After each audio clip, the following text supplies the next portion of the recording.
कता हो भाइ? म छम्मलाई हेर्न लाग्यो भाइ एकछिन न हेरेर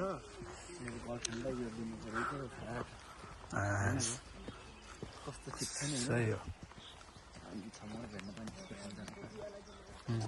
अनि अब यस्तै ठाउँ भेट्नु पनि होइन त हो त्यहाँ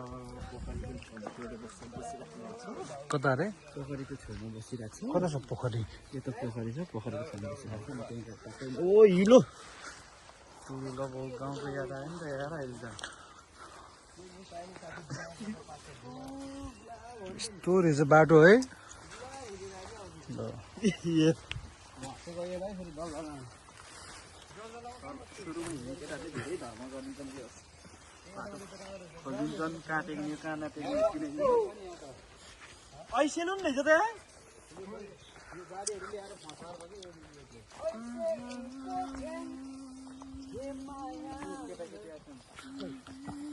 ल हालेर भने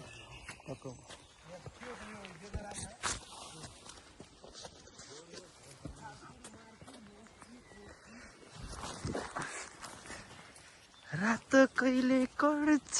होला कहिले हुन्छ जङ्गल सफारी हामी चाहिँ अब भोलि छुट्टी भएको कारणले गर्दा आज यसो होस्टेलको नजिकैको एउटा तालमा यसो भिजिट गर्न आएको आमाम क्या क्लियर देखेको ताल यार यो चाहिँ सल्लाहको रुखहरू रहेछ यहाँ अब हामी प्याखे लेकतिर हुँदा हामी मिनी प्याखे ल यहाँ जाऊँ न त यसो पिस हुनलाई ओहो यहाँ त बस्नु नमिल्दो रहेछ त अहिले त यार